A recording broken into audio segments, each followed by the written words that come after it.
Hello বন্ধুরা, তো কেমন আছো সবাই? আমি আবার চলে এসেছি তোমাদের কাছে আমার নতুন ভিডিও নিয়ে। তো বন্ধুরা, আমি রাস্তায় বেরিয়ে পড়েছি। আজকে আমরা যাচ্ছি বোলপুরের একটা খুবই সুন্দর জায়গা। আশা করি অনেকেই থাম্বনেল দেখে বুঝতে পেরে গেছো আমরা আজকে কোথায় যাচ্ছি। আর এখন আমি একটা খুব রিস্কি কাজ করছি, যেটা হচ্ছে এক হাতে বাইক চালাচ্ছি অ্যান্ড এক হাতে ফোনটা ধরে আছি। তো চলো তাহলে আর দেরি না করে আমরা চলে যাই সেখানে। তো চলো তাহলে যাওয়া যাক সেখানে। তোমরা ততক্ষণ জার্নিটা এনজয় করো, আর যারা বুঝতে পেরে গেছো তারাও দেখতে থাকো, আর যারা বুঝতে পারোনি তারাও দেখতে থাকো আজকে আমরা কোথায় যাচ্ছি। তো চলো তাহলে শুরু করা যাক আমাদের আজকের জার্নি।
তো বন্ধুরা, আজকে আমরা চলে এসেছি বোলপুরের সৃজনী শিল্পগ্রাম।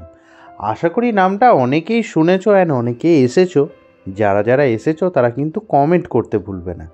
এই বোলপুরের সৃজনী শিল্পগ্রামটা হচ্ছে বোলপুরের কালীসায়ের কাছে। যারা যারা এখানে লোকাল তারা আশা করি কালীসায়ের নামটার সাথে খুবই সুপরিচিত, যেটা শ্রীনিকেতন থেকে যদি আমরা বোলপুর জামমুনি বাস স্ট্যান্ড আসি তার মাঝামাঝি জায়গা করে পড়বে। অথবা তোমরা যদি শান্তিনিকেতন থেকে আসতে চাও, সেখান থেকেও একটা রাস্তা আছে যেটা শান্তিনিকেতনের ভেতর হয়ে মিউজিয়াম হয়ে আসে, সেই রাস্তাতেও তোমরা আসতে পারবে।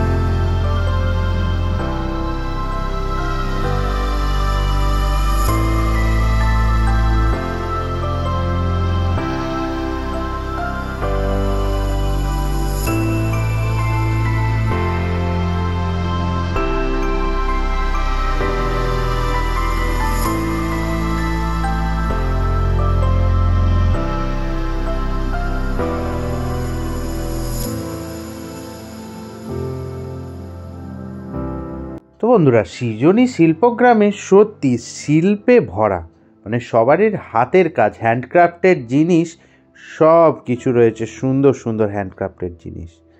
সামনে দেখতে পেলাম পুতুল ঘর বলে একটা ঘর, যার সামনে পুরো বাঙালি ক্যালেন্ডার, যেটা বাংলার ক্যালেন্ডার, সেটা আঁকা রয়েছে।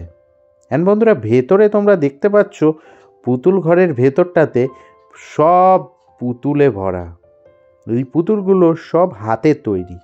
বাংলা ছৌ নাচেরও পুতুল রয়েছে, নানা রকমের মুখোশ রয়েছে।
তারপর বন্ধুরা আমি সত্যি সত্যিই যেন গ্রামের মধ্যে ঢুকে গেলাম, যেখানে ফার্স্টেই একটা করে জায়গার নাম লেখা রয়েছে এবং সেই জায়গার কীরকম কালচার, কীরকম মানুষ ওখানে বসবাস করত, তাদের ঘর বাড়ির স্টাইল কেমন ছিল, অ্যান্ড তাদের ভেতরে ভগবান কেমন কেমন ভগবান ছিল, সমস্ত মূর্তি থেকে শুরু করে তাদের আদব কায়দা, কালচার, তাদের স্টাইল, তাদের বাড়িঘরের স্টাইল, তাদের থাকার স্টাইল, প্রত্যেকটাই বর্ণনা দেওয়া রয়েছে ওখানে।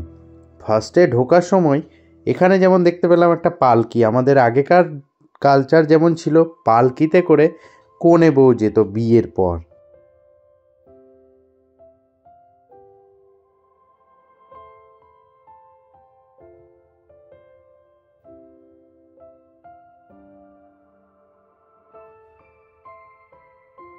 এইটা যেটা ঢুকছি এইটা হচ্ছে পশ্চিম বাংলার আমাদের ঘর বাড়ির স্টাইল, মানে আমাদের বাঙালিদের কীরকম স্টাইল বা কীরকম কালচারে আমরা বসবাস করি। ঠিক ঘর রয়েছে, ঘরের মাঝে উঠোন, উঠোনের মাঝে রয়েছে তুলসী মন্দির, ঘরগুলো ঠিক কেমন কেমন স্টাইলের।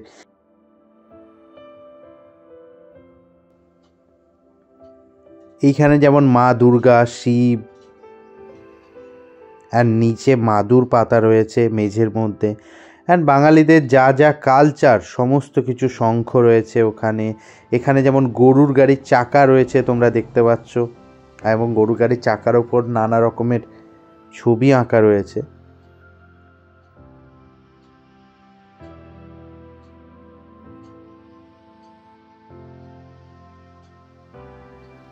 এখানে নানান ধরনের কাঠের মূর্তি রয়েছে, ঢাক রয়েছে, যেগুলো স্পেশাল জিনিস সেগুলোকে কাঁচের ঘরের মধ্যে রাখা হয়েছে। বেসিক্যালি আমাদের পুরো ইন্ডিয়ান কালচারটাকে এই ছোট্ট সৃজনী শিল্পগ্রামের মধ্যে তুলে ধরা হয়েছে।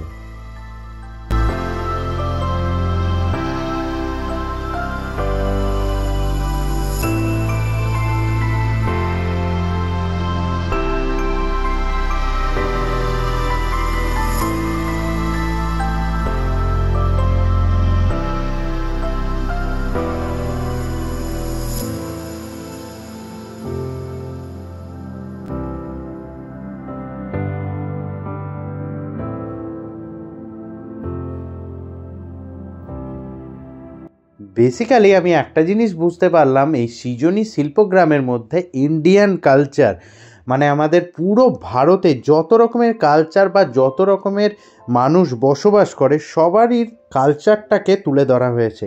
যেমন ওয়েস্ট বেঙ্গল, উড়িষ্যা, মণিপুর, নানা রকমের তোমরা দেখতে পাচ্ছ সব জায়গার কিভাবে মানুষ বসবাস করতো, তাদের বাড়িঘর কেমন ছিল, তাদের বাড়িঘরের স্টাইলগুলো কেমন ছিল, বাড়িঘরের ভেতরটা ঠিক কীরকম ছিল, তাদের ঠাকুরের মূর্তিগুলো ঠিক কীরকম ছিল, অ্যান্ড তাদের হাতের কাজ থেকে শুরু করে এ টু জেড তাদের যা কালচার ছিল, যেমনভাবে তারা বসবাস করতো, তাদের বাড়ির উঠান, তাদের ঠাকুর দেবতা যেভাবে ছিল সমস্ত ডিটেলে এখানে করা আছে। অ্যান্ড প্রত্যেকটা বাড়ির স্টাইল করে করে সামনে সামনে বন্ধুরা একটা করে বড় বড় স্তম্ভে লেখাও রয়েছে জায়গাটার নাম।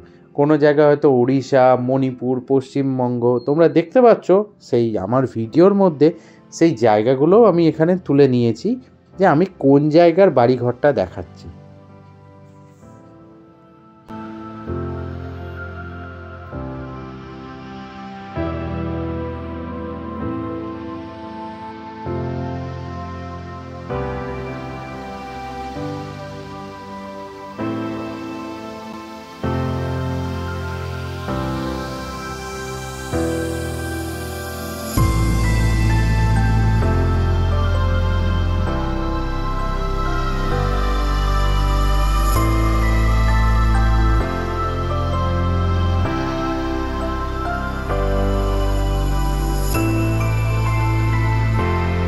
এটা যেমন আমরা দেখব সিকিম, সিকিমের মানুষজন কিভাবে বসবাস করে, তাদের বাড়িঘর কেমন ছিল।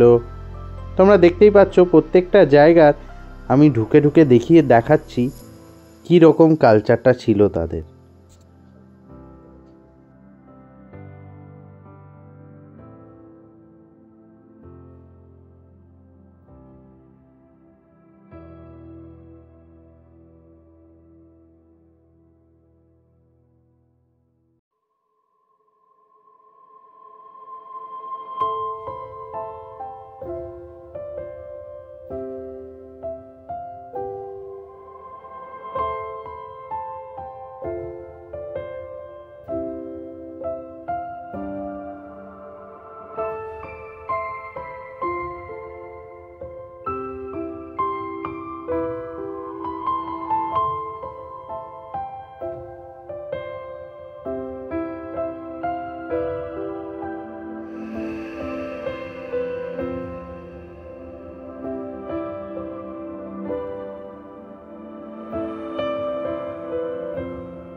বন্ধুরা, এটা হচ্ছে নিকোবর দ্বীপপুঞ্জের মানুষজন কিভাবে থাকতো। ওখানে তো সবসময় জলাশয়ে পরিপূর্ণ, তাই লম্বা লম্বা পিলার দিয়ে মানুষজন ওপরে বসবাস করতো। অ্যান্ড সেই কালচারটাই এখানে তুলে ধরা হয়েছে।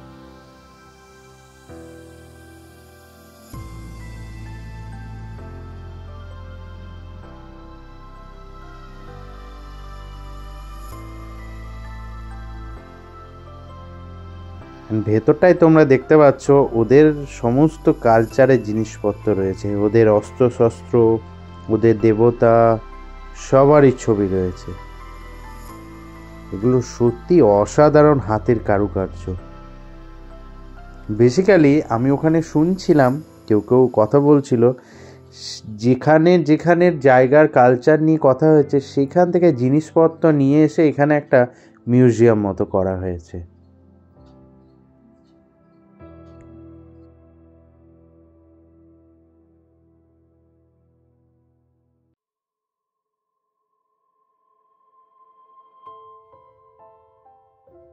তারপর বন্ধুরা আমরা চলে এলাম তার পাশের জায়গাটাতে।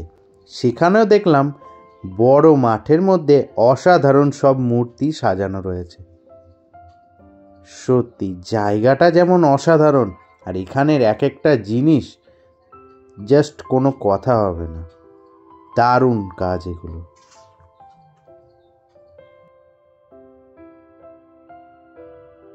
অ্যান্ড তার পাশে রয়েছে একটা ছোট্ট মতো জলাশয়, যার চারিপাশটা সুন্দরভাবে ঘেরা রয়েছে। অ্যান্ড তার পাশে পাশে বসার জায়গাও রয়েছে।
বন্ধুরা, ওখানে একটা বিশাল লম্বা বুদ্ধের মূর্তিও ছিল, সামনে একটা লেখাও ছিল লর্ড বুদ্ধা।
সৃজনী শিল্পগ্রাম থেকে বেরিয়ে বন্ধুরা প্রচণ্ড খিদে পেয়েছিল, তাই বন্ধুরা বাইরে এসে একটা ফাস্টফুড কাউন্টারে আমরা চলে গেছিলাম অ্যান্ড সেখান থেকে নিয়ে নিয়েছিলাম একটা এগ চিকেন লাচ্ছা পরাটা রোল, যেটা লাচ্ছা পরাটার ওপর এগ দিয়ে বানিয়ে চিকেনের ফিলিং দেওয়া। চিকেনের ফিলিংটা দারুণ টেস্টি ছিল অ্যান্ড ভালোই ছিল, সত্যি রোলটা কিন্তু অসাধারণ খেতে ছিল। তো বন্ধুরা আজকের ঘোরাফেরা অ্যান্ড খাওয়া দাওয়া এখানেই শেষ। তো বন্ধুরা ভিডিওটি যদি তোমাদের ভালো লাগে অবশ্যই ভিডিওটি লাইক করবে অ্যান্ড কমেন্ট করে জানাবে তোমাদের কেমন লাগলো ভিডিওটা। অ্যান্ড তোমরা যারা যারা এখানে লোকাল অ্যান্ড যারা যারা আগে এখানে এসেছো তোমাদের সৃজনী শিল্পগ্রাম কেমন লেগেছে বা কেমন লাগে আসতে সেটা কিন্তু কমেন্টে জানাতে ভুলবে না। আর চ্যানেলটিকে অবশ্যই সাবস্ক্রাইব করে দেবে। তুমি যদি আমার চ্যানেলে নতুন হও চ্যানেলটিকে সাবস্ক্রাইব করে পাশে থাকা বেল নোটিফিকেশানটি অন করে দেবে যাতে নেক্সট ভিডিওগুলো মিস না যায়। অ্যান্ড প্রচুর সবার সাথে ভিডিওটি অনেক শেয়ার করবে। তো চলো বন্ধুরা আজকের মতো টাটা বাই বাই আমরা এখানেই জানাবো। দেখা হবে তোমাদের সাথে আবার আমার নেক্সট ভিডিওতে। ততক্ষণ ভালো থাকো, সুস্থ থাকো অ্যান্ড দেখতে থাকো আমার চ্যানেল বেঙ্গলিজ বোনফায়ার। সবাইকে লাভ ইউ অল, টাটা।